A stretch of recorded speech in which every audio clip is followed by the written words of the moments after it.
Welcome back to the best of Mike and Mike in the Morning, right here on ESPN. Pleased to welcome Ray Allen to Mike and Mike in the Morning. Congratulations, Ray. Hey, thanks, Mike. I appreciate it. It's a pleasure. Jalen Rose is here with me, and I guess the first question is pretty simple. Through all the years and all the waiting and all the disappointments, you know, when the clock struck 0 last night, what was the first thought you had, and who were the first people you were thinking of? The first person I thought of was really, if I had to, without being critical, was the general manager for the Seattle Sonics. Thinking about everything he did and making a trade to get me out here in Boston. Really, after the game ended, I started thinking about all the different places I've been and what it took for me to get to this place, all the players I played with, and, all the low times it seemed like I went through. But it's all worth it once you get to this moment and you have this feeling to be on top, that final second ticking off the clock. Congratulations, Ray, on your championship. Hey, tell the fans, what is it like to be a great shooter your entire life pretty much and have the biggest struggles that you've had shooting-wise throughout the playoffs, to fight through that but still keep your routine, coming to the arena 3 hours early, taking a taxi, staying focused and staying confident? Well, Jalen, I had to say that I've struggled a lot more throughout my career than, what I went through here in the playoffs. So, just as a veteran player in the league, it didn't affect me as much. I think it was tougher from the standpoint of being in the playoffs because half of, the media every time you walked in the locker room was talking about it. So in my mind, every day I went to the gym, it was, this is what I do, this is who I am, and it wasn't going to change how I approach the game. So every day, I've been getting to the game 3 hours before my whole career. So it didn't change anything I do or how I perceive the game. It was just a matter of trying to attack the game differently and trying to have an impact on the game. Yeah, I wasn't shooting, I wasn't scoring like I normally was scoring, but so many different things to do out on the floor to make the team better. I remember having a conversation with Kevin. The trade went down, and he and I went back and forth about the things that we needed to do, like to make the team better. And Kevin was so nervous because he was like, I don't know what to do now because I haven't played with some real go-getters in a long time, and to be able to go out and play basketball, he was so anxious to go out and start hooping that week when he got traded.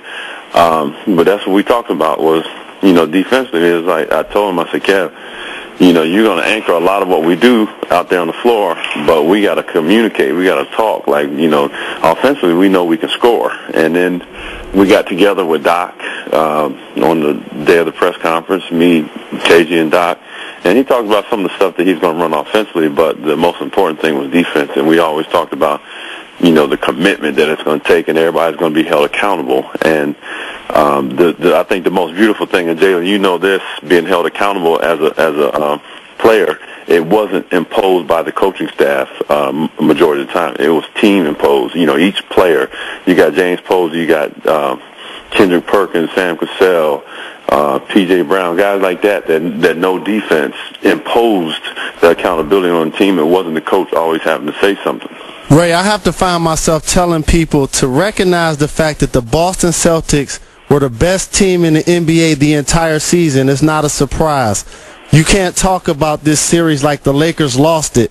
They got beat by a better team. Talk about the evolution of the team earlier in the season with all of the covers on magazines and the expectations, handling those through adversity, and now being able to celebrate as world champions.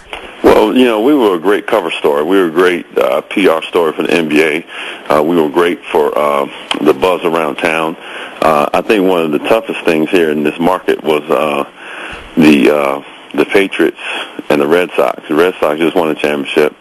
The Patriots made it all the way to the Super Bowl. So there was so much hype going around here from the sports teams, and so we lined up as the Big Three, the so-called Big Three, and everybody was talking about us. We were on the cover of everything to start the year off, and so many prognosticators had us at 48 wins, 50 wins, whatever it was.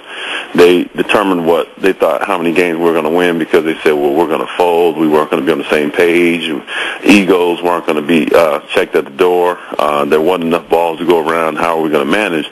And really, all those things we heard, but it was like, well, we want to win. We're not selfish players. We're not the young guys that want to come out and just want to shoot the ball, and we want to beat on our chests and talk about the name on the back as opposed to one on the front. So it was like Doc, one of the best things that he said all year was the process of getting to where we want to get is going to take place every day. We can't get bored with the process. And that was something that always stuck in our head, like shoot around some days was an hour and 20 minutes, and then some days we didn't have practice, after a back-to-back or after just a regular game, and he felt we were tired. We didn't have practice, so we were fresh, throughout the whole year, and we focused on what we needed to do to be here in this finals here at the end of the year. So, it couldn't have been any better. We enjoyed the whole process, and, to top it off last night was such a great feeling. Next on the Best of Mike and Mike, we get smart with Steve Carell. Prepare to laugh as this funny man joins the program. The Wagner Paint Crew Plus is revolutionizing painting. Speed and a superior finish. The 25-foot hose